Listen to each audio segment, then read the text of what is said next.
தந்தை, மைந்தன், தூயாவின் திருப்பெயரால் ஆமேன். இறைவனில் செய்வோம். எங்களோடு இணைந்து செயல்படுகின்ற அன்பின் இறையே, இந்த புதிய நாளுக்காக உமக்கு நாங்கள் நன்றி செலுத்துகின்றோம். வாரத்தின் முதலாம் நாளிலே நாங்கள் எங்களுடைய இல்லங்களில் குடும்பத்தோடு அமர்ந்து உம்மை நாங்கள் வழிபடுகின்ற இந்த நேரத்துக்காக உமக்கு நாங்கள் நன்றி செலுத்துகின்றோம். இந்த நேரத்திலும் உம்மை உணர்ந்தவர்களாக உம்முடைய இருப்பு நிலையோடு உம்மை நாங்கள் முழு உறுதியத்தோடும் ஆத்மாவோடும் பலத்தோடும் வழிபட நீரங்களை தகுதிப்படுத்தி அருளும். இந்த வழிபாட்டு முழுவதுமாக நீர் எங்களுக்கு துணை புரியவென கொண்டாடுகின்றோம். இதை நாங்கள் உம்முடைய திருப்பெயரில் வேண்டிக் கொள்கின்றோம். அன்பின் கடவுளே, ஆமேன்.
பக்கம் 94, மூன்றாம் ஆராதனை முறை. இன் கன்னடா, பேஜ் நம்பர் 123. இந்த ஆராதனைக்கு வந்திருக்கின்ற உங்களை யாவரையும் இயேசு கிறிஸ்து நினை நல்லாமத்தில் வாழ்த்தி வரவேற்றுக் கொள்கின்றேன். மூன்றாம் ஆராதனை முறையை நாம் பின்பற்றுவோம்.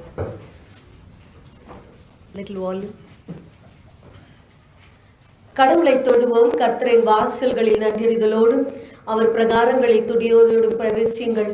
அவருக்கு நன்றி செலுத்தி அவர் நாமத்தை ஸ்தோத்திரியுங்கள்.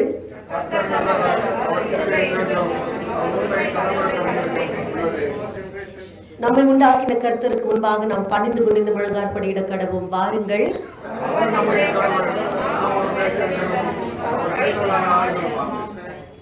கர்த்தருடைய பர்வதத்தில் ஏறுபவன் யார்? அவருடைய பரிசுத்த ஸ்தலத்தில் நிற்பவன் யார்?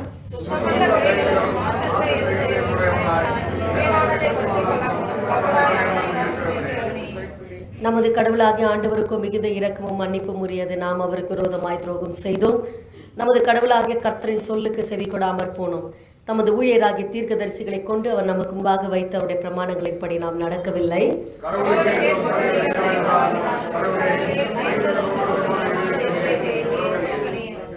வருந்துழைத்து பாரம் சுமக்கிறவர்களை நீங்கள் எல்லாரும் இடத்தில் வாருங்கள், நான் உங்களுக்கு இளைப்பாறுதல் தருவேன்.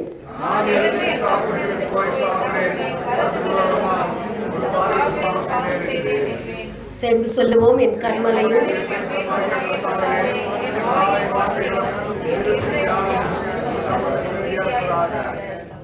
ஜெபம் செய்வோம். சர்வ வல்லமுள்ள கடவுளை, நாங்கள் எங்கள் ஆண்டவர் இயேசு கிறிஸ்து மூலமாய் உமது சமூகத்தில் எங்கள் வணக்கத்தையும் தோத்திரத்தையும் செலுத்த வந்திருக்கின்றோம். எங்கள் பாவங்களை உண்மையாய் அறிக்கை செய்யவும், மற்றவர்களுக்காகவும் எங்களுக்காகவும் ஜெபிக்கவும் உதவி செய்தருளும்.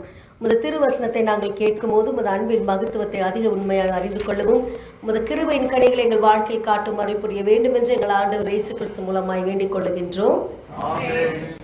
நாம் அமைதியாக இருந்து நமது பாவங்களை நாம் உணர்வோம். பாவங்களை நாம் உணர்ந்த வண்ணமாக 2ஆம் பாவரிக்கை ஜெபத்தை சேர்ந்து சொல்வோம். பக்கம் 96. நாங்கள் நினைவிலும் சொல்லிலும்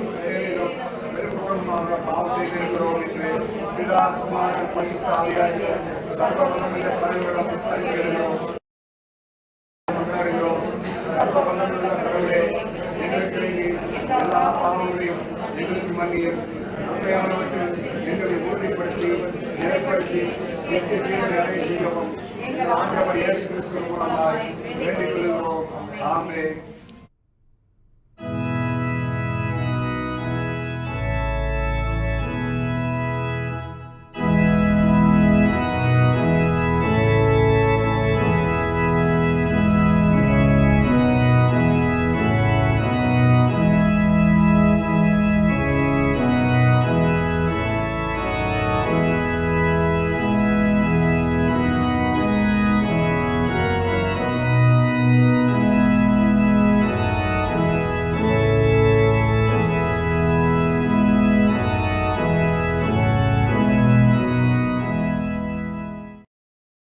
இரக்கமுள்ள ஆண்டவரை, இடத்தில் விசுவாசமா இருக்கிற ஜனமாகிய நாங்கள் சகல பாவங்களும் சுத்திகரிக்கப்படுவதற்கும் அமைதலான மனத்தோடு உமக்கு ஊழியம் செய்வதற்கும் எங்களுக்கு பாவ மன்னிப்பையும் சமாதானத்தையும் அருளி செய்ய வேண்டும் என்று எங்கள் கர்த்தராகிய இயேசு கிறிஸ்து மூலமாய் வேண்டிக் கொள்ளுகின்றோம்.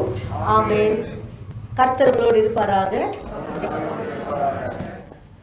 திருமறை பாடங்களை நாம் வாசிக்க கேட்போம். வாசிக்க தெரிந்து கொள்ளப்பட்ட முதலாம் வேத பாடம் ரூத் சரித்திரம் 2ஆம் அதிகாரம் 1 முதல் 18 வரை.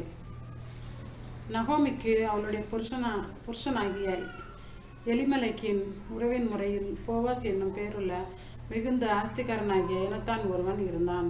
மோவாபிய ஸ்திரீயான ரூத் என்பவள் நகோமியை பார்த்து, நான் வயல்வெளிக்கு போய் யாருடைய கண்களில் எனக்கு தயை கிடைக்குமோ அவர் பிறகே கதிர்களை பொறுக்கி கொண்டு வருகிறேன் என்றாள்.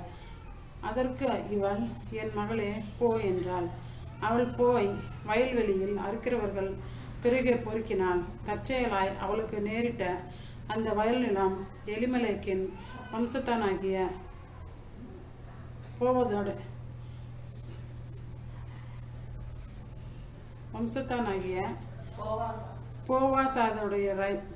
போவாசாதுடையதாய் இருந்தது.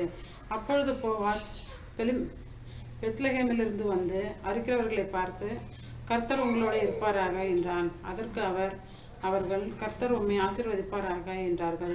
பின்பு போவாஸ் அறுக்கிறவர்கள் மேல் கண்காணிக்க வைக்கப்பட்ட தன் வேலைக்காரனை நோக்கி, இந்த பெண் பிள்ளை யாருடையவள் என்று கேட்டான். அறுக்கிறவர்கள் மேல் கண்காணியாக வைக்கப்பட்ட அந்த வேலைக்காரன் பிரதித்திரமாக, இவள் மோவாப் தேசத்திலிருந்து நகோமியோடைய கூட வந்த மோவாபிய பெண் பிள்ளை. அறுக்கிறவர்கள் பிறகு அரிக்கட்டுகளிலிருந்து சிந்தினதை பொறுக்கிக் கொள்கிறேன் என்று அவள் என்னிடத்தில் கேட்டுக்கொண்டாள். காலமே துவக்கி இதுவரைக்கும் இங்கே இருக்கிறாள்.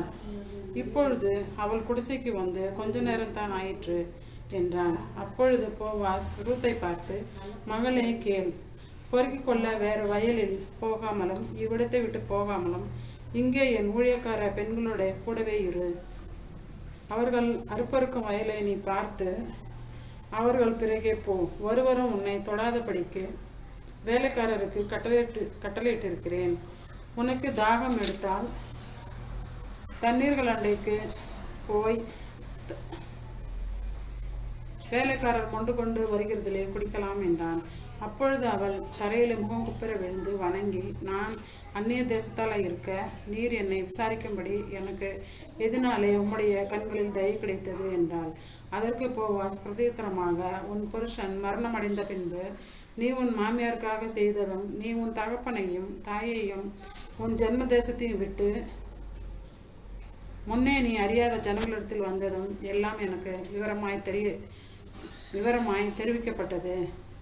உன் செய்கைக்கு தக்க பலனை கர்த்தர் உனக்கு கட்டளையிடுவாராக.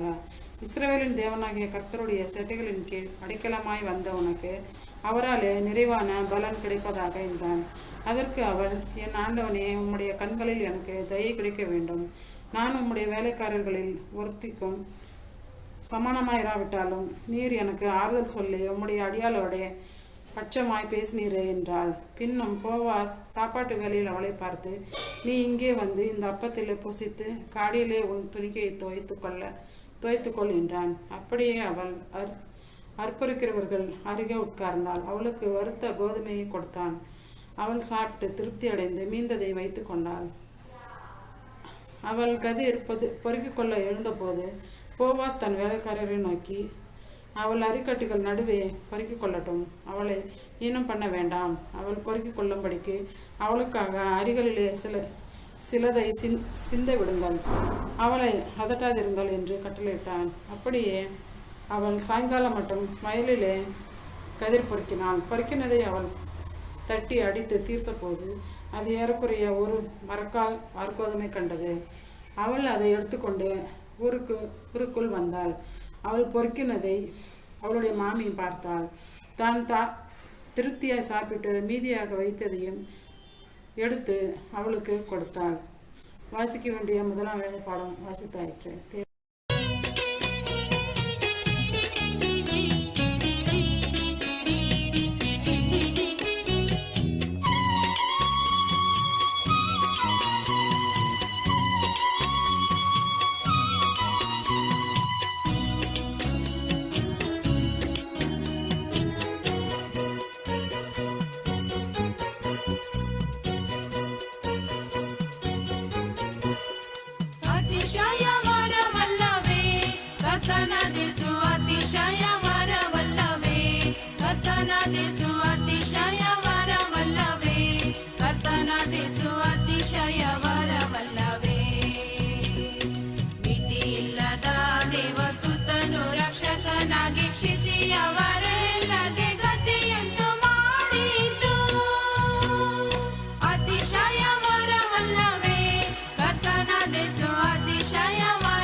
is chosen from the Acts of the Apostles, chapter 9, verses 36 to 43.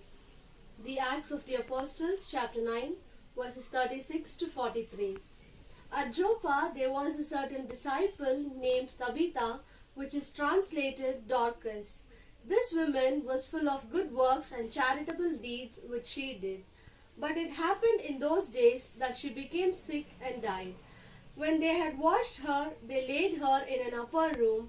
And since Lydda was near Joppa, and the disciples had heard that Peter was there, they sent 2 men to him, imploring him not to delay in coming to them. Then Peter arose and went with them. When he had come, they brought him to the upper room, and all the widows stood by him weeping, showing the tunics and garments which Dorcas had made while she was with them. But Peter put them all out and knelt down and prayed, and turning to the body, he said, Tabitha, arise. And she opened her eyes, and when she saw Peter, she sat up. Then he gave her his hand and lifted her up, and when he had called the saints and widows, he presented her alive. And it became known throughout all Joppa, and many believed on the Lord. So it was that he stayed many days in Joppa with Simon, a tanner.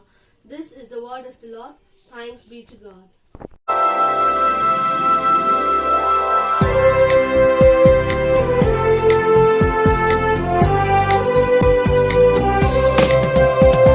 ஸ்தோத்திரம் செய்வேனே ரட்சகனை ஸ்தோத்திரம் செய்வேனே ரட்சகனை ஸ்தோத்திரம் செய்வேனே ரட்சகனை ஸ்தோத்திரம் செய்வேனே பாத்திரமாக்கையும் மாற்றம் கருணை வைத்த பாத்திரமாக்கையும் மாற்றம் கருணை வைத்த பார்த்திபனை யுத கோத்திரனை என்றும் ஸ்தோத்திரம் செய்வேனே ரட்சகனை ஸ்தோத்திரம் செய்வேனே ரட்சகனை ஸ்தோத்திரம் செய்வேனே ரட்சகனை ஸ்தோத்திரம் செய்வேனே.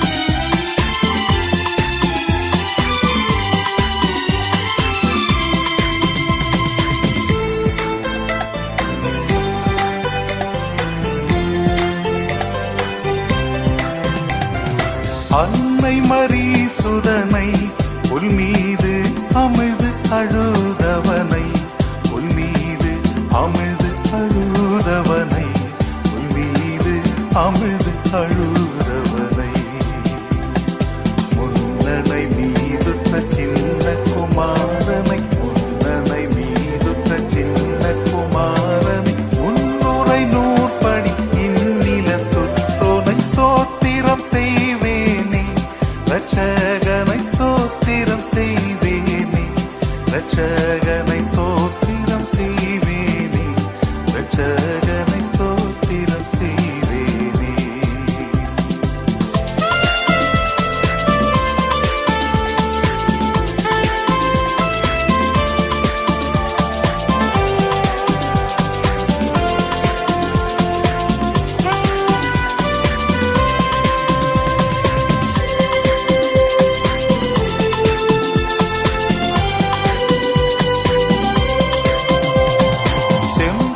செம்பொன்னுருவானை தேசிகர்கள் தேடும் குருவானை தேசிகர்கள் தேடும் குருவானை தேசிகர்கள் தேடும் குருவானை அம்பரம் மேவிய உம்பகணத்தோடு அம்பரம் மேவிய உம்பகணத்தோடு அன்பு பெற நின்று பைப்பொன் மலர் தூவி ஸ்தோத்திரம் செய்வேனே ரட்சகனை ஸ்தோத்திரம் செய்வேனே ரட்சகனை ஸ்தோத்திரம் செய்வேனே ரட்சகனை ஸ்தோத்திரம் செய்வேனே.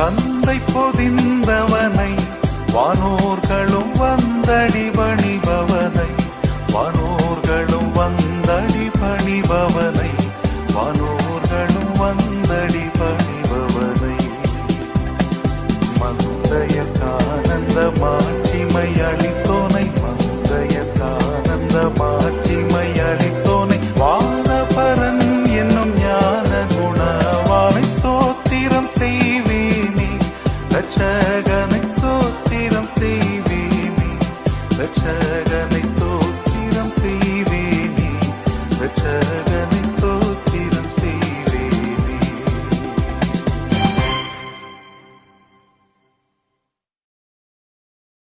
ದಿನದ ಸುವಾರ್ತಾ ವೇದ ಪಾರಾಯಣಕ್ಕಾಗಿ ನೇಮಕವಾದಂಥ ವೇದ ಭಾಗವು ಶ್ರೀ ಯೋಹಾನನು ಬರೆದ ಸುವಾರ್ತೆ 21ನೇ ಅಧ್ಯಾಯ ವಚನಗಳು 1ರಿಂದ 14 ವಚನಗಳು. ದೇವರ ವಾಕ್ಯವನ್ನು ಓದಿ ಕೇಳೋಣ. ಶಿಲಾಬರಹ. ಯೇಸು ಗಲಿಲಾಯದ ಸಮುದ್ರದ ಬಳಿಯಲ್ಲಿ ತನ್ನ ಶಿಷ್ಯರಿಗೆ ತಿರುಗಿ ದರ್ಶನ ಕೊಟ್ಟದ್ದು. ಸಮಾಪ್ತಿಯ ವಚನಗಳು. ತರುವಾಯ ಯೇಸು ತಿಬೇರಿಯ ಸಮುದ್ರದ ಬಳಿಯಲ್ಲಿ ಶಿಷ್ಯರಿಗೆ ತಿರುಗಿ ತನ್ನನ್ನು ತೋರಿಸಿಕೊಂಡನು. ತನ್ನನ್ನು ತೋರಿಸಿಕೊಂಡ ರೀತಿ ಯಾವುದೆಂದರೆ, ಸೀಮೋನ, ಪೇತ್ರನು, ದಿದುಮನೆಂಬ ತೋಮನು, ಗಲಿಲಾಯದ ಕಾನಾ ಊರಿನ ನತಾನಿಯೇಲನು, ಜೆಬೆದಾಯನ ಕುಮಾರರು, ಆತನ ಶಿಷ್ಯರಲ್ಲಿ ಇನ್ನಿಬ್ಬರು ಕೂಡಿದ್ದರು. ಅವರಿಗೆ ಸೀಮೋನ ಪೇತ್ರನು, ನಾನು ಮೀನು ಹಿಡಿಯುವುದಕ್ಕೆ ಹೋಗುತ್ತೇನೆಂದು ಹೇಳಲು, ಅವರು, ನಾವು ನಿನ್ನ ಸಂಗಡ ಬರುತ್ತೇವೆ ಅಂದರು. ಅವರು ಹೊರಟು ದೋಣಿಯನ್ನು ಹತ್ತಿದರು. ಆದರೆ ಆ ರಾತ್ರಿಯಲ್ಲಿ ಒಂದು ಮೀನು ಸಿಕ್ಕಲಿಲ್ಲ. ಬೆಳಗಾಗುವಾಗ ಯೇಸು ದಡದಲ್ಲಿ ನಿಂತಿದ್ದನು. ಆದಾಗ್ಯೂ ಶಿಷ್ಯರು ಆತನನ್ನು ಯೇಸುವೆಂದು ತಿಳಿಯಲಿಲ್ಲ. ಆಗ ಯೇಸು ಅವರನ್ನು, ಮಕ್ಕಳಿರ, ಊಟಕ್ಕೆ ನಿಮಗೆ ಏನೂ ಇಲ್ಲವೇ ಎಂದು ಕೇಳಲು ಅವರು ಇಲ್ಲವೆಂದು ಉತ್ತರ ಕೊಟ್ಟರು. ಆತನು ಅವರಿಗೆ, ನೀವು ದೋಣಿಯ ಬಳಗಡೆಯಲ್ಲಿ ಬಲೆ ಬೀಸಿದರೆ ಸಿಕ್ಕುವುದು ಎಂದು ಹೇಳಿದನು. ಅವರು ಹಾಗೆ ಬೀಸಿದಾಗ ಮೀನುಗಳು ಬಹಳ ಹೆಚ್ಚಾಗಿ ಸಿಕ್ಕಿದ್ದರಿಂದ ಬಲೆಯನ್ನು ಎಳೆಯುವುದಕ್ಕೆ ಆಗದೆ ಹೋಯಿತು. ಆಗ ಯೇಸುವಿಗೆ ಪ್ರಿಯನಾಗಿದ್ದ ಶಿಷ್ಯನು ಪೇತ್ರನಿಗೆ, ಅವರು ಸ್ವಾಮಿಯವರು ಎಂದು ಹೇಳಿದನು. ಸ್ವಾಮಿಯವರೆಂದು ಸೀಮೋನ ಪೇತ್ರನು ಕೇಳಿ ಮೈ ಮೇಲೆ ಬಟ್ಟೆ ಇಲ್ಲದವನಾಗಿದ್ದರಿಂದ ಉಳ್ಳಿಯನ್ನು ಸುತ್ತಿಕೊಂಡು ಸಮುದ್ರದಲ್ಲಿ ಧುಮುಕಿದನು. ದಡವು ದೂರವಾಗಿರದೆ ಹೆಚ್ಚು ಕಡಿಮೆ 200 ಮೊಳದಲ್ಲಿದ್ದರಿಂದ ಉಳಿದ ಶಿಷ್ಯರು ಮೀನು ತುಂಬಿದ್ದ ಆ ಬಳೆಯನ್ನು ಎಳೆಯುತ್ತಾ ದೋಣಿಯಲ್ಲಿಯೇ ಬಂದರು. ಅವರು ಭೂಮಿಗೆ ಇಳಿದ ಕೆಂಡಗಳನ್ನು, ಅವುಗಳ ಮೇಲೆ ಇಟ್ಟಿದ್ದ ಮೀನುಗಳನ್ನು ರೊಟ್ಟಿ ಸಹಿತವಾಗಿ ಕಂಡರು. ಯೇಸು ಅವರಿಗೆ, ನೀವು ಈಗ ಹಿಡಿದ ಮೀನುಗಳಲ್ಲಿ ಕೆಲವನ್ನು ತನ್ನಿರಿ ಎಂದು ಕೇಳಲು, ಸೀಮೋನ ಪೇತ್ರನು ದೋಣಿಯನ್ನು ಹತ್ತಿ ಬಳೆಯನ್ನು ಭೂಮಿಗೆ ಎಳಕೊಂಡು ಬಂದನು. ಅದು 153 ದೊಡ್ಡ ಮೀನುಗಳಿಂದ ತುಂಬಿತು. ಅಷ್ಟು ಮೀನುಗಳು ಇದ್ದರೂ ಬಳೆ ಹರಿಯಲಿಲ್ಲ. ಯೇಸು ಅವರಿಗೆ, ಬಂದು ಊಟ ಮಾಡಿರಿ ಎಂದು ಹೇಳಿದನು. ಶಿಷ್ಯರು ಆತನನ್ನು ಸ್ವಾಮಿಯವರೆಂದು ತಿಳಿದಿದ್ದರಿಂದ ನೀನಾರೆಂದು ವಿಚಾರಿಸುವುದಕ್ಕೆ ಅವರಲ್ಲಿ ಒಬ್ಬರೂ ಧೈರ್ಯಪಡಲಿಲ್ಲ. ಯೇಸು ಬಂದು ರೊಟ್ಟಿಯನ್ನು ತೆಗೆದುಕೊಂಡು ಅವರಿಗೆ ಕೊಟ್ಟನು. ಹಾಗೆಯೇ ಮೀನನ್ನು ಕೊಟ್ಟನು. ಯೇಸು ಸತ್ತು ಜೀವದಿಂದಿದ್ದ ಮೇಲೆ ಶಿಷ್ಯರಿಗೆ ಕಾಣಿಸಿಕೊಂಡದ್ದು ಇದು 3ನೆಯ ಸಾರಿ. ದೇವರ ವಾಕ್ಯಗಳನ್ನು ಆಶೀರ್ವದಿಸಲಿ.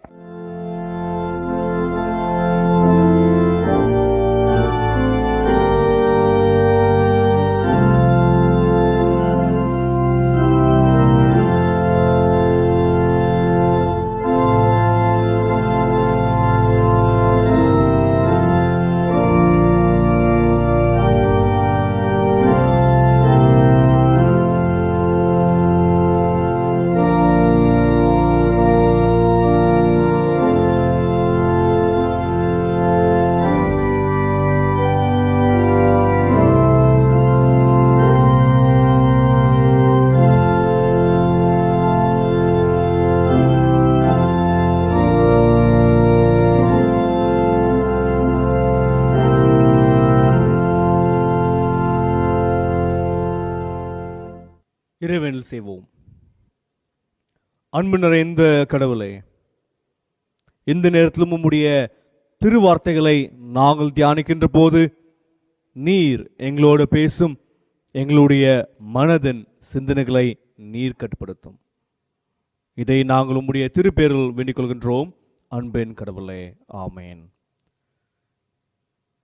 இந்த செய்தியை உங்களுடைய இல்லங்களில் அமர்ந்து கேட்டுக்கொண்டிருக்கின்ற உங்கள் யாவரையும் நம்மோடு இணைந்து பயணிக்கின்ற மூவரு கடவுளின் திருப்பெயரால் வாழ்த்தி வரவேற்கின்றேன்.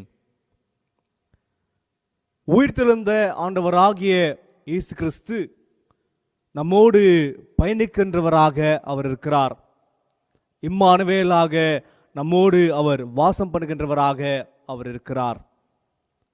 இந்த ஒரு அடிப்படையில் இன்றைய சிந்தனைக்கென்று நம்முடைய தென்னிந்திய திருச்சபையின் அட்டவணை பிரகாரமாக கொடுத்திருக்கின்ற தலைப்பாக identifying risen Lord in the workplace, பணி செய்கின்ற இடங்களில் உயிர்த்தெழுந்த ஆண்டவராகிய இயேசு கிறிஸ்துவை அடையாளம் காண்பது என்ற தலைப்பின் கீழாக நாம் சிந்திக்க போக இருக்கின்றோம்.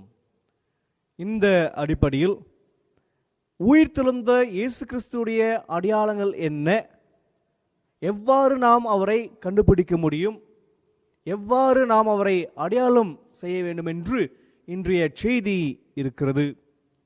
இதற்கு ஆதாரமாக நமக்கு கொடுக்கப்பட்டிருக்கின்ற திருமறை பகுதியாக யோவான் 21 அதிகாரம் 1 திருவசனம் துவங்கி 14 திருவசனம் வரை நமக்கு கொடுக்கப்பட்டிருக்கிறது. The gospel lesson according to St. John chapter 21 was bringing from 1 to 14. இந்த பகுதியில் ஆண்டவராகிய இயேசு கிறிஸ்து திபெரேயு கடலோரத்தில் 7 சீடர்களை சந்திக்கின்ற நிகழ்வு இங்கே வருகிறதை நாம் பார்க்கின்றோம். ஆண்டவராக இயேசு கிறிஸ்து உயிர்த்தெழுந்த பிறகு சீடர்களுக்கு காட்சி கொடுக்கிறார். அதில் இது ஒரு பகுதியாக வருகிறது. இந்த காட்சி கொன்பதிலே நாம் பார்க்கும்போது சீமோன் பேதுரு, தோமா, நாத்தான், ஜெபதியுடைய குமாரர்கள் இவர்கள் அனைவரும் அங்கே இருக்கிறதை நாம் பார்க்கின்றோம். சீமோன் பேதுரு அந்த இடத்துல சொல்கிறார், நாம் மறுபடியும் நம்முடைய பழைய தொழிலுக்கான மீன் பிடிப்பதற்கு நாம் செல்வோம் என்று அவர் அங்கே சொல்கிறதை பார்க்கின்றோம். அதற்கு மற்ற சீடர்களும் அவரோடு இணைந்து செல்கிறதை நாம் பார்க்கின்றோம். இந்த மீன் பிடிக்கின்ற பணி என்று சொல்கின்ற போது அன்றைய காலகட்டத்தில் அது ஒரு இழிவான ஒரு பணியாக அது இருந்தது என்று நாம் பார்க்கின்றோம். மீனவர்கள் என்றாலே இன்றைய சூழலிலும் அவர்கள் ஒரு ஒதுக்கப்பட்ட மக்களாக இருக்கிறார்கள். அத்தகைய சூழல், அத்தகைய பணிக்கு மறுபடியும் இவர்கள் செல்லுகிறதை நாம் பார்க்கின்றோம். இந்த ஒரு சூழல் தான் ஆண்டவராக இயேசு கிறிஸ்து மறுபடியும் இவர்களை சந்திக்கிறார். அவர் பணி செய்கின்ற இடத்தில் இவர் செல்கிறதை சந்திக்கிறதை நாம் இங்கே பார்க்கின்றோம். இந்த பகுதியில் ஆண்டவராக இயேசு கிறிஸ்துடைய செயல்பாடு என்ன என்று நாம் சற்று சிந்திக்க வேண்டும் என்றால், இவர்கள் மீன் பிடிக்க சென்று மறுபடியும் வருகிறார்கள். அங்கே மீன் எதுவும் அகப்படவில்லை. அதற்கு மறுமொழியாக இயேசு கிறிஸ்து கேட்கிறார் 5ஆம் வசனத்திலே, ஏதாவது உங்களுக்கு மீன்கள் கிடைத்ததான்னு கேட்கின்ற போது எதுவும் இல்லை என்று சொல்கின்ற போது cost your net on the right side என்று அவர் அங்கே சொல்கிறார். மறுபடியும் இவர்கள் செய்கிறார், உழைக்கின்றவர்களாக மறுபடியும் மீன் பிடிப்பதற்காக மறுபடியும் அந்த சீடர்கள் செல்கிறார்கள். அப்பொழுது ஒரு மிகப்பெரிய மீன்கள் அவர்களுக்கு அகப்படுகிறது. இதை அடையாளப்படுத்தி அங்கே சீடர்கள் சொல்கிறார்கள், ஆண்டவராக இயேசு கிறிஸ்துவே என்று அவர்கள் அடையாளப்படுத்துகிறதை பார்க்கின்றோம். அந்த சூழலில் நாம் பார்க்கும்போது இயேசு கிறிஸ்துடைய செயல் என்னவென்று பார்க்கின்ற போது அங்கே இந்த சீடர்கள் உயிர்த்தெழுந்த இயேசு கிறிஸ்துவை கண்ட போதிலும் இவர்கள் அந்த நம்பிக்கையை இல்லாமல் அந்த நம்பிக்கையை விட்டு மறுபடியும் தன்னுடைய பழைய வேலைக்கு செல்கின்ற ஒரு சூழல். இயேசு கிறிஸ்துவை நாங்கள் மெசாயாவை நாங்கள் நம்பினோம், ஆனால் அவர் மரித்தார், உயிர்த்தெழுந்திருக்கிறார், காட்சி கொடுத்தார், ஆனாலும் நாங்கள் பழைய தொழிலுக்கு நாங்கள் எங்களுடைய வேலைக்கு நாங்கள் செல்கின்றோம் என்ற மனப்பான்மையில் என்ற சூழலில் இந்த சீடர்கள் இருக்கிறதை நாம் பார்க்கின்றோம். நம்பிக்கையற்ற ஒரு சூழல் என்று நாம் பார்க்கலாம். தொடர்ச்சியாக நாம் பார்க்க வேண்டும் என்றால் இந்த ஒரு சூழலில் தான் இயேசு கிறிஸ்து அவர்களை சந்திக்கிறதை பார்க்கின்றோம். அவருடைய பணி செய்கின்ற இடத்திலே அவர்கள் சந்திக்கின்ற போது அங்கே மறுபடியும் அது சரியான முறையில் செய்வதற்கு ஒரு நெறிப்படுத்துகின்ற இயேசு கிறிஸ்துவை நாம் அங்கே பார்க்கின்றோம். அதோடு பார்க்கின்ற போது இவர்கள் அந்த 11ஆம் வசனத்திலே பார்க்கின்ற போது 153 மீன்களை பிடித்து வருகிறார் என்ற ஒரு கணக்கு இடுகிறதை பார்க்கின்றோம். இந்த 153 என்று சொல்கின்ற போது அது ஒரு குறியீடாக இருக்கிறது. ஏனென்றால் அந்த காலகட்டத்தில் ஒரு நம்பிக்கை என்னவென்றால் சமுத்திரங்களில் மச்சங்களில் 153 வகமான மீன்கள் இருந்தது என்று அவருடைய புரிதல் இருந்தது.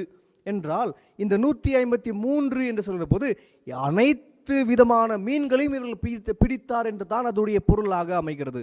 என்றால் தொடர்ந்து இயேசு கிறிஸ்துடைய திருப்பணியை செய்வதற்கு இது மற்றொரு குறிக்கோளாக இது அமைகிறது. என்னை பின்பற்றி வாருங்கள், நான் உங்களை மீன் பிடிக்கிறவாக்குவேன் என்று சொன்ன இயேசு கிறிஸ்து இந்த இடத்துல 153 மீன்களை பிடிக்கிறார் என்றால், உலகத்தில் இருக்கின்ற அனைத்து மக்களுக்கும் நீ மீன் பிடிக்க செல்வதற்கு இது ஒரு வழி ஆயத்தப்படுகின்ற ஒரு நிகழ்வாக இது அமைகிறது.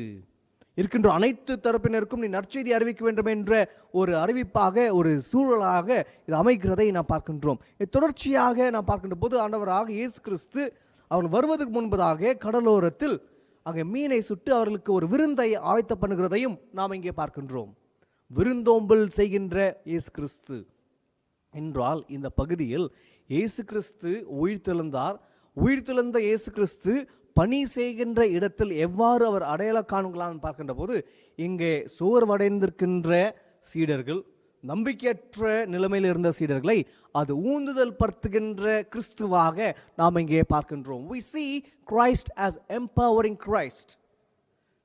அதுதான் இங்கே முதலாவதாக நாம் இங்கே பார்க்கின்றோம். என்றால் இன்றைக்கு நாம் கிறிஸ்துவை நம்முடைய பணியிடங்களில் நாம் கண்டு காணலாம் என்று சொல்கிற போது அது எவ்வாறு கண்டுபிடிக்கலாம் என்றால், நம்முடைய செயலில் இத்தகைய ஊந்துதல் தருகின்ற செயல் நாம் ஈடுபடுகின்ற போது அது கிறிஸ்துவுடைய செயலாக இருக்கிறது என்று நாம் பார்க்கின்றோம். ஒரு ஆயத்தத்தை உருவாக்குகின்ற பணியை இங்கே இயேசு கிறிஸ்து இங்கே செய்கிறதை நாம் பார்க்கின்றோம். என்றால் முதலாவதாக நாம் இங்கே பார்ப்பது கிறிஸ்துவை நம்முடைய பணிபுற இடத்தில் அடையாளம் காண்பது என்றால், அந்த ஊந்துதல் செய்கின்ற பணியை கிறிஸ்து செய்தார். நாமும் அத்தகைய பணியை செய்கின்ற போது கிறிஸ்துவை நம்முடைய செயலை நாம் காண்கின்றோம் என்று முதலாவதாக நாம் இங்கே பார்க்கின்றோம். விருந்தோம்பலுடைய செயலும் இயேசு கிறிஸ்துவிடத்திற்கு உழைக்கின்ற மக்களுக்கு இயேசு கிறிஸ்து ஆதரவாக அவருக்கு தேவையானதை அவர் அங்கே கொடுக்கிறதை பார்க்கின்றோம். உழைத்து இருக்கின்ற சீடர்களுக்கு அங்கே ஓய்வாக அங்கே இந்த உணவை கொடுக்கின்ற இயேசு கிறிஸ்துவாக அங்கே இருக்கிறார். உழைக்கின்ற மக்களுக்கு ஆதரவாக இருக்கின்ற இயேசு கிறிஸ்து இங்கே நாம் முதலாவதாக நாம் இங்கே பார்க்கின்றோம். We see Christ as empowering Christ in a workplace. இரண்டாவதாக நமக்கு கொடுக்கப்பட்டிருக்கின்ற நிருப பாடமாக அப்போஸ்தலர் 9ஆம் அதிகாரம் 36ஆம் திருவசனம் துவங்கி 43ஆம் திருவசனம் வரை நமக்கு கொடுக்கப்பட்டிருக்கிறது. Acts of Apostles chapter 9 verse bringing from 36 to 43. இந்த பகுதியில் பேதுரு மரித்து போன தபித்தாவுக்கு உயிர் கொடுக்கின்ற ஒரு நிகழ்வு இங்கே வருவதை பார்க்கின்றோம். ஜோப்பா என்ற இடத்தில் தபித்தா என்ற ஒரு பெண் இருக்கிறார். மற்ற பேர் அவருக்கு டார்கஸ் என்று வருகிறது. அவர் செய்த பணியிலே அங்கிருந்த மக்களுக்கு, அவர் சமுதாயத்தை சார்ந்த மக்களுக்கு உதவி செய்கின்ற ஒரு பெண்ணாக அங்கே இருக்கிறதை பார்க்கின்றோம். இதை நாம் 36ஆம் 37ஆம் திருவசனத்திலே நாம் அங்கே பார்க்கின்றோம். அவர் செய்த காரியங்கள் நன்காரியங்களை நாம் இங்கே பார்க்கின்றோம். அது நிமித்தமாக அங்கிருக்கின்ற மக்கள் தபித்தா மரித்து போனார், டார்கஸ் மரித்து போனார் என்ற துக்கத்திலே இருக்கின்ற சூழலில் பேதுரு அந்த பகுதியிலே இருக்கிறார் என்று இவர்கள் அறிந்து அவர்கள் சென்று மறுபடியும் இங்கே தபித்தாடத்தில் அவருடைய இல்லத்திற்கு அழைக்கிறதை நான் பார்க்கிறோம். ஏதாவது ஒரு செய்வார் என்ற ஒரு நம்பிக்கையோடு அவங்க அழைக்கிறதை பார்க்கின்றோம். அங்கே வந்த பேதுரு அங்கே அவருடைய அறைக்கு சென்று அங்கிருக்கின்ற அனைத்து மக்களை பார்த்து அவர்கள் அழுது புலம்பிக் கொண்டிருக்கிறார்கள். அந்த நேரத்திலே அவர் முழங்கால் நின்று அங்கே ஜெபித்து அதற்கு பிறகு தபித்தா எழுந்தரு என்று சொல்கின்ற வார்த்தையை நாம் அங்கே 40ஆம் திருவசனத்திலே நாம் அங்கே பார்க்கின்றோம். சரி, இந்த பகுதி ஒரு அற்புதத்தை நாம் பார்க்கின்றோம். ஆனால் இங்கே வேலை செய்த தபித்தாவை குறித்து அங்கே நாம் பார்க்கின்றோம். அவருடைய செயலை குறித்து நாம் பார்க்கின்ற போது கிறிஸ்து இங்கே எவ்வாறு செயல்படுகிறார் என்றும் நாம் இங்கே ஒப்பிட்டு நாம் பார்க்கலாம். தபித்தாவுடைய செயலானது கிறிஸ்துடைய செயலாக, கிறிஸ்துவை வெளிப்படுத்துகின்ற ஒரு செயலாக அது இருந்தது. ஆதரவற்ற மக்களுக்கு ஆதரவு தருகின்ற செயல், அதே போல பார்க்கின்ற போது உதவி செய்கின்ற கரமாகவும், அங்க இருக்கின்ற மக்களுக்கு ஒரு நல் காரியங்களை செய்கின்ற பெண்ணாக இங்க தபித்தா இருந்தால் அது தான் கிறிஸ்துவுடைய செயலாக இருக்கிறது. The work that Tabitha did was good deeds என்று நாம் பார்க்கின்றோம். Alms giving and helping others. This was recognized by the people living around. Hence they called Peter to do some kind of miracle. அதுதான் அங்கே ஆகின்ற சூழலை நாம் இங்கே பார்க்கின்றோம். என்றால் இந்த பகுதியில் நாம் பார்க்கின்ற போது உயிர்த்தெழுந்த இயேசு கிறிஸ்து இத்தகைய மக்களோடு அடையாளப்படுத்துகிறார் என்றால் அங்கே அழுது புலம்புகின்ற மக்களோடு அடையாளப்படுத்துகிறார் என்று சொல்கிற போது இந்த நிகழ்வானது வாழ்வை தருகின்ற நிகழ்வாக அமைகிறது. கிறிஸ்துவுடைய செயல், கிறிஸ்துவுடைய திருப்பணியில் பார்க்கின்ற போது மார்க் எழுதின நற்செய்தி நூல் 5ஆம் அதிகாரம் 21ஆம் திருவசனத்திலிருந்து 43ஆம் திருவசனை பார்க்கின்ற போது ஜேரியஸ் என்ற ஒரு நூற்றுக்கு அதிபதி இருக்கிறார். யூரு என்ற ஒரு நூற்றுக்கு அதிபதி, அவருடைய மகள் மரித்து போவதை நாம் பார்க்கின்றோம். இயேசு கிறிஸ்து அந்த பெண்ணை, சிறு பெண்ணை தலித்தாகுமி என்று சொல்லி அவரை உயிர் கொடுப்பதை நாம் பார்க்கின்றோம். அதே செயல், அத்தகைய அற்புதத்தை தான் இங்கே பேதுருவும் இங்கே செய்கிறார். என்றால் இங்கே பார்க்கின்ற போது அழுது புலம்புகின்ற மக்களுக்கு ஆதரவாக கிறிஸ்துவுடைய செயல் இங்கே இருக்கிறதை பார்க்கின்றோம். அங்கே தபித்தா செய்த காரியங்களை அங்கே அங்கீகரிக்கப்படுகிறதை நாம் பார்க்கின்றோம். என்றால் உயிர்த்தெழுந்த இயேசு கிறிஸ்து வாழ்வை தருகின்ற கிறிஸ்துவாக இருக்கிறார் என்று நாம் பார்க்கின்றோம். பணி இடங்களில் நாம் செய்கின்ற போது, செயல்படுகின்ற போது, வாழ்வை தருகின்ற செயல் நாம் ஈடுபடுகின்ற போது அது கிறிஸ்துவுடைய செயலாக இருக்கிற கிறிஸ்துவை நாம் அங்கே கண்டு கழிக்கிறோம் என்று நாம் இரண்டாவதாக நாம் பார்க்கின்றோம். risen Christ is life giving Christ. அதாவது தான் இரண்டாவதாக நாம் பார்க்கின்றோம். life giving act is a way to identify risen Christ. மற்ற திருமறை பகுதியாக நமக்கு ரூத் எழுதின திருமறை பகுதி நமக்கு கொடுக்கப்பட்டிருக்கிறது. ரூத் 2ஆம் அதிகாரம் 1ஆம் திருவசனத்திலிருந்து 18ஆம் திருவசனம் வரை நமக்கு கொடுக்கப்பட்டிருக்கிறது. இந்த பகுதியில் ரூத்தும் நகமியும் தன்னுடைய சொந்த ஊராகிய பெத்லேமுக்கு தன்னுடைய கணவர், தன்னுடைய பிள்ளைகள் மறைத்த பிறகு வருகிறதை நாம் பார்க்கின்றோம். வாழ்வாதாரம் இல்லாத ஒரு சூழலில் ரூத் நோமைக்கு சென்று, நான் சென்று நிலங்களில் பயிரிடுகின்ற அந்த சூழலில் விழுந்திருக்கின்ற அந்த கதிர்களை பொறுக்கிவிட்டு வருகிறேன் என்று அவர் சொல்லி செல்கிறதை நாம் பார்க்கின்றோம். இதை ரூத் 2ஆம் அதிகாரம் 2ஆம் திருவசனத்தில் நாம் பார்க்கின்றோம். இந்த பணியை நாம் பார்க்கின்ற போது ஒரு இழிவான ஒரு பணியாக இருக்கிறது. அங்கே சென்று இந்த இத்தகைய பெயரை சேகரிக்கின்றவர்களை அங்கே இருக்கின்ற மனிதர்கள் திட்டுகிறதை பார்க்கின்றோம், அல்லது ஒதுக்குறதை நாம் பார்க்கின்றோம். இது தான் அவருடைய செயலாக இருக்கிறது. ஆனால் இங்கே அந்த பணியை ரூத் செய்கிறதை நாம் பார்க்கின்றோம்.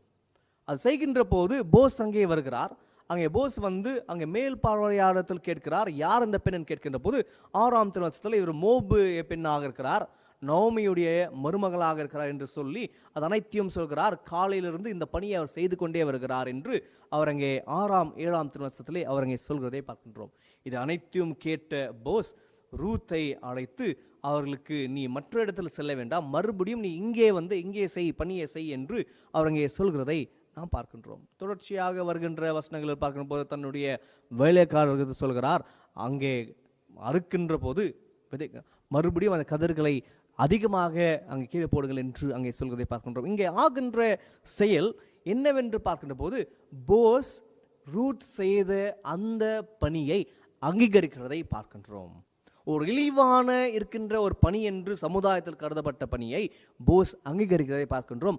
அது மட்டுமல்லாமல் அந்த மேற்பார்வையாளரும் ரூத் எத்தகைய பணியை செய்தார், அவருடைய பணியில் எவ்வாறு உண்மையாக அவர் செயல்பட்டார் என்றும் அந்த 6ஆம் 7ஆம் திருவசனத்திலே நாம் அங்கே பார்ப்பதை நாம் பார்க்கின்றோம். என்றால் இதற்கு பலனாகத்தான் போஸ் சொல்கிறார், எத்தகைய கதிர் வேண்டாலும் இங்கே எடுத்துக்கொள் என்று அவர் அங்கே சொல்கிறதை நாம் பார்க்கின்றோம். என்றால் ரூத் செய்த பணிக்கு அது பலன் தருகின்ற பணியாக அது அமைகிறது. என்றால் கடவுளுடைய செயலை நாம் இங்கே பார்க்க வேண்டும். என்றால் உழைக்கின்ற மக்களுக்கு கடவுள் ஆதரவாக இருக்கிறார் சொல்கிற போது உழைக்கின்ற மக்களுடைய உழைப்பையும் கடவுள் ஆசீர்வதிக்கின்றவராகவும் அவர் இருக்கிறார் என்று நாம் பார்க்கின்றோம். இங்கே போஸ் செய்த காரியம், ரூத் செய்த பணியை அவர் அங்கீகரிக்கிறதை பார்க்கின்றோம்.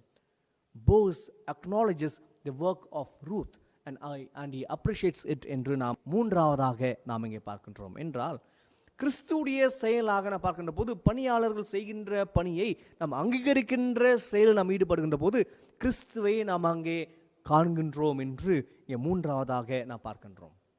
அது மட்டுமல்லாமல் உழைக்கின்ற மக்களுடைய உழைப்பையும் கடவுள் அங்கீகரிக்கிறார், அதனுடைய பலனையும் கடவுள் தருகிறார். அது நிமித்தமாகத்தான் நாம் சொல்கிறோம், கடவுள் நம்முடைய கையின் பிரயாசங்களை அவர் ஆசீர்வதிக்கிறார் என்று நாம் சொல்கிறோம். என்றால் மூன்றாவதாக நாம் இங்கே பார்ப்பது Christ acknowledges, God acknowledges the labor's work என்று நாம் இங்கே பார்க்கின்றோம். இன்றைக்கு நாம் உயிர்த்தெழுந்த கிறிஸ்துவை குறித்து நாம் சிந்தித்துக் கொண்டிருக்கின்றோம். உயிர்த்தெழுந்த கிறிஸ்துவை நாம் நம்முடைய பணி செய்கின்ற இடத்தில் நாம் கண்டுகொள்கிறோம் என்று நாம் பார்க்கின்ற போது நம்முடைய சமுதாயத்தில் இன்றைக்கு கேவலமான பணி என்று கருதப்படுகின்ற பல பணிகள் இருக்கிறதை என பார்க்கின்றோம். இந்தந்த பணிகள் இது சமுதாயத்தில் கீழான பணிகள் என்று பிரித்து இருக்கிறதை பார்க்கின்றோம். அந்த பணிகளை செய்கின்ற மக்களையும் நாம் அங்கீகரிக்க வேண்டும் என்று நாம் இங்கே பார்க்கின்றவர்களாக நாம் இருக்க வேண்டும். முதலாவதாக நாம் இங்கே பார்ப்பது உயிர்த்தெழுந்த இயேசு கிறிஸ்து பணி செய்கின்ற மக்களோடு அடையாளப்படுத்துகிறார் என்றால் அவர்களை உந்துதல் படுத்துகின்ற கிறிஸ்துவாக இருக்கிறார், அவர்களை உற்சாகப்படுத்துகிற கிறிஸ்துவாக இருக்கிறார், விருந்தோம்பலின் கிறிஸ்துவாக இருக்கிறார் என்று முதலாவதாக நாம் அங்கே பார்க்கின்றோம். அதே போல உயிர்த்தெழுந்த கிறிஸ்து பணிபுரியும் இடங்களில் நாம் அடையாளம் கண்டுபிடிக்க வேண்டும் என்றால் அது வாழ்வை தருகின்ற பணியாக இருக்குது என்று நாம் அங்கே பார்க்கின்றோம். பணியை அங்கீகரிக்க வேண்டும் என்று மூன்றாவதாக பார்க்கின்றோம். இந்த செயல்கள் நாம் ஈடுபடுகின்ற போது கிறிஸ்து நம்முடைய பணியிலே அவர் காணப்படுகிறார் என்ற அந்த நம்பிக்கையோடு வாழ்வோம். கிறிஸ்து நம்முடைய பணியோடு நாம் வேலை செய்கின்ற இடங்களில் நம்மோடு இணைந்து பணிபுரிகின்ற கடவுளாக இருக்கிறார். நம்முடைய கடவுள் உழைக்கின்ற கடவுளாக இருக்கிறார், உழைப்பை அங்கீகரிக்கின்ற கடவுளாக இருக்கிறார்.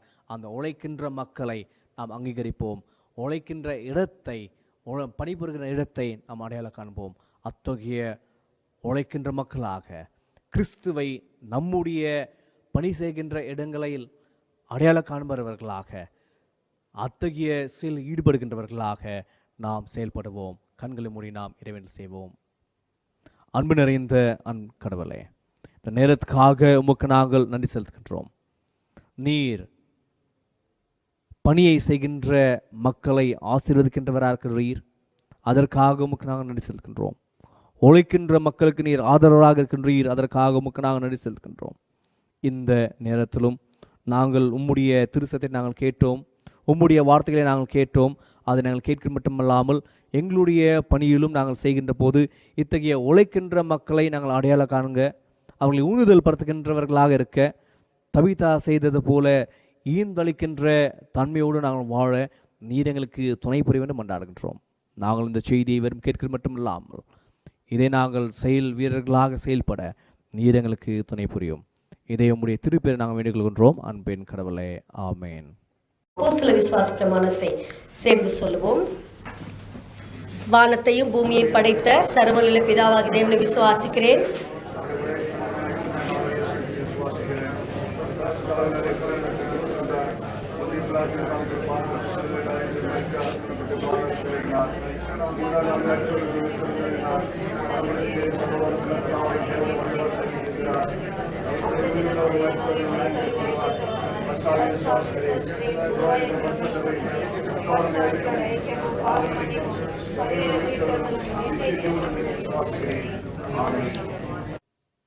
இறைவனில் செய்வோம்.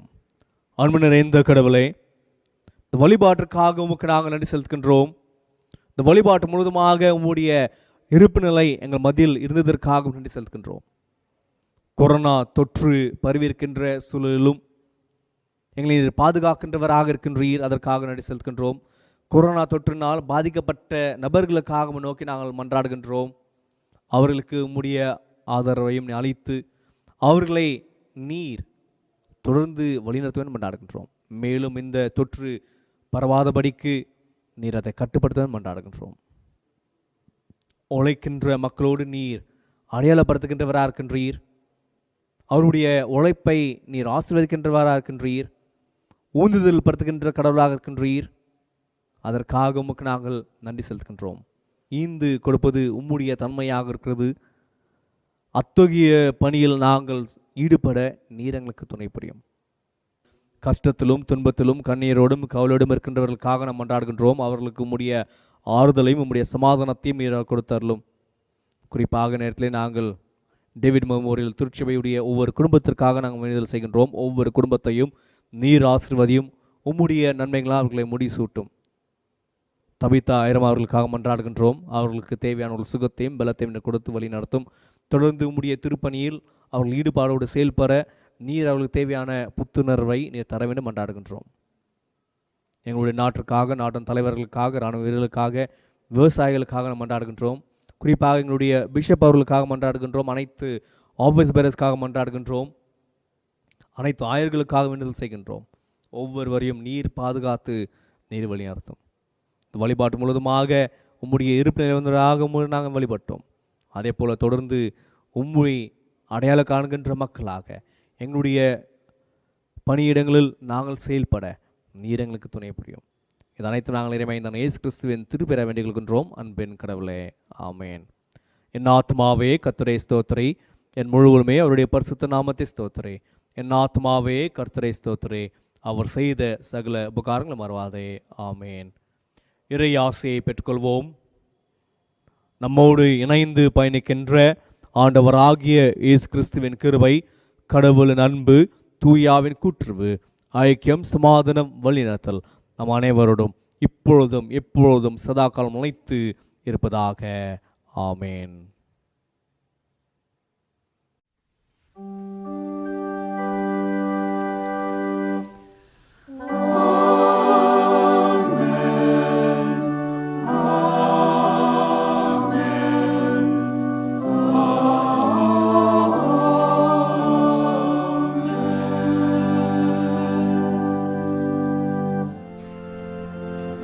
நிறைவு பாடல்.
Congratulations and celebrations when I tell everyone that you're in love with me.